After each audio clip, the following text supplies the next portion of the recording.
Welcome to the Real Estate Enterprise Section 199A or Qualified Business Income Deduction Safe Harbor Election mini lesson. In this mini lesson, we're going to run through a brief subject introduction. We're going to get a little technical looking at IRS Revenue Procedure 2019-38.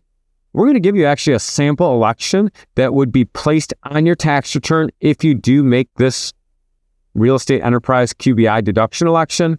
We're also going to look at that proprietary AIM activity matrix profile and determine what profile would benefit most from this deduction. And then we'll definitely have our call to action.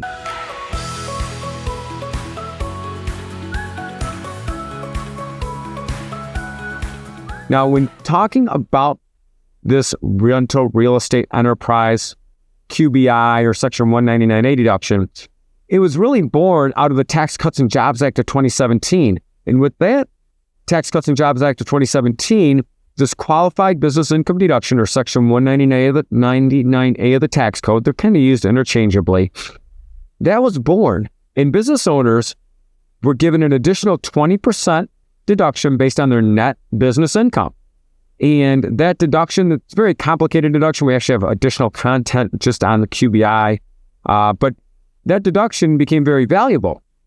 But there was some ambiguity as to if rental real estate owners could take that 20% deduction based on their net rental real estate income. So we're going to jump in to that section of the IRS code. We're talking about what is needed to qualify to take that rental real estate enterprise deduction of 20% of your net rental income.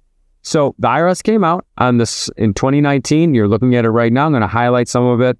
But what's required for you to get this safe harbor would be one, you have to have separate books and records, maintain and reflect the income and expenses of each rental enterprise. So those would be your rental properties. It could be any partnership. It could be owned personally or a single member LLC. You have to have 250 or more hours of rental service performed per year. So that should be logged and that should be kept track of. And that averages out to about 5 hours per week into your rental properties. The third, taxpayer maintains contemporaneous records, including time reports, logs, and similar documents. So again, that tracking, it could be an app, it could be an Excel spreadsheet, but you need some way to track these 250 hours of requirement.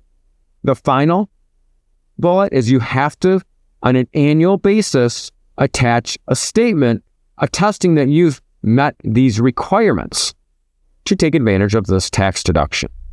Now, for most tax preparation softwares, that is attached, that has signed with a wet signature and attached as a PDF when you're submitting your tax return.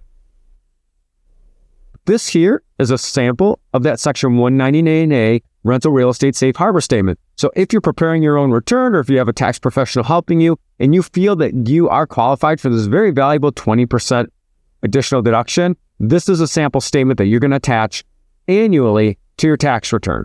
So each year you qualify, you're going to attach this statement.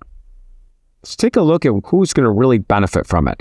You're looking at that federal tax elections chart. I've highlighted the rental enterprise QBI deduction.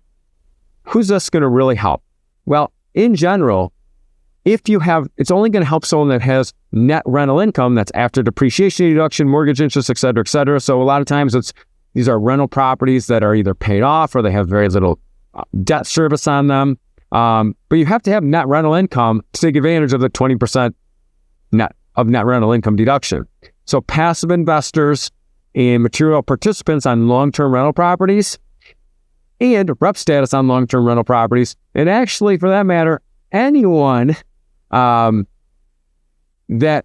we've listed as possibly that this could help out on our real estate investor chart.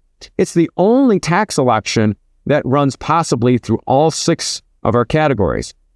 The reason? Because you have to have net rental income. So anyone who has net rental income, so net taxable income from rentals, could definitely benefit from this tax election, this safe harbor. When we talk about safe harbor with the IRS, that means that if you meet these qualifications, the IRS will grant you that additional 20% deduction. All right, so where do we go from here? First step, take a look at your tax return. Figure out if you have net rental income. That's going to come from your Schedule K-1s or your Schedule E typically. And if you have net rental income, look back at your time and figure out, can you benefit from this? So if you have that net rental income and you can benefit from it and you're eligible, then definitely make that tax election, attach it you can use the same verbiage we use on that sample election to your tax return on an annual basis. Thank you for watching this mini lesson.